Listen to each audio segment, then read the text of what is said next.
Dhanik Bharat Educational Institutions, Inter, IIT, JEE, NEET, admission opened. Delimitation బిల్లుపై BJP full focus పెట్టింది.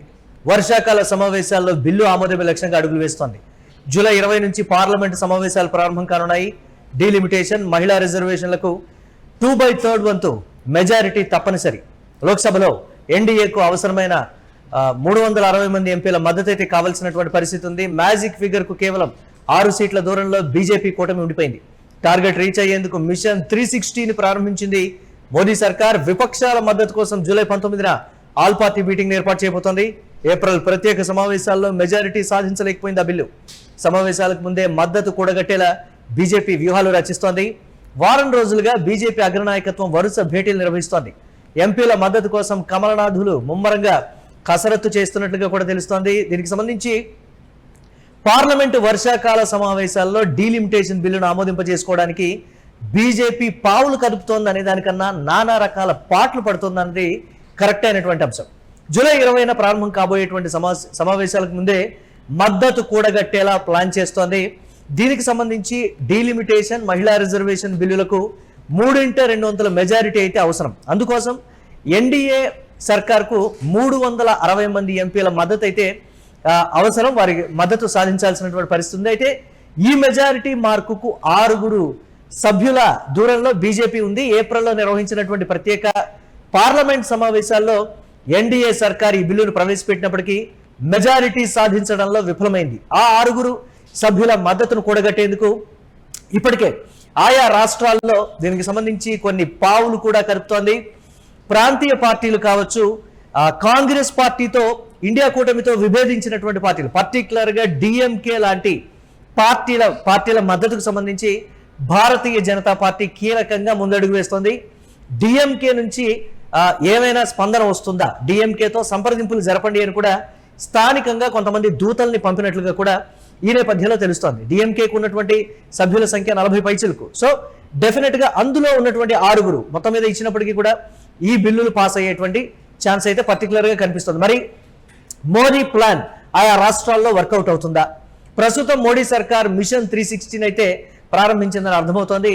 మోదీ ప్రభుత్వం July 19న all party meeting ని ఏర్పాటు చేసి అలాగే దీనికి సంబంధించి ప్రతిపక్ష పార్టీల మద్దతు పొందేందుకు ప్రయత్నాలు అయితే చేస్తోంది.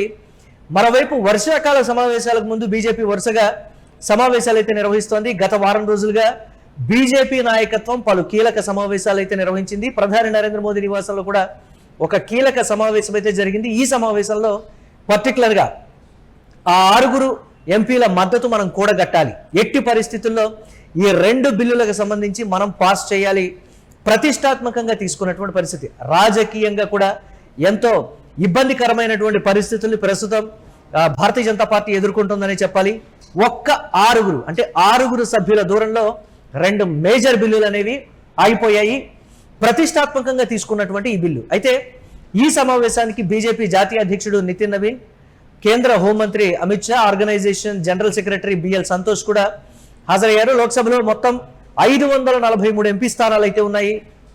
వీటిలో 3/2 మెజారిటీ కావాలంటే 360 ఎంపీల మద్దతు అయితే అవసరం ఉంది. ఎన్డీఏకు గత ఏప్రిల్ నెలలో 298 మంది ఎంపీలు మద్దతు ఇచ్చారు. స్వయంగా ఎన్డీఏ సర్కార్కు 293 మంది ఎంపీలు అయితే ఉన్నారు.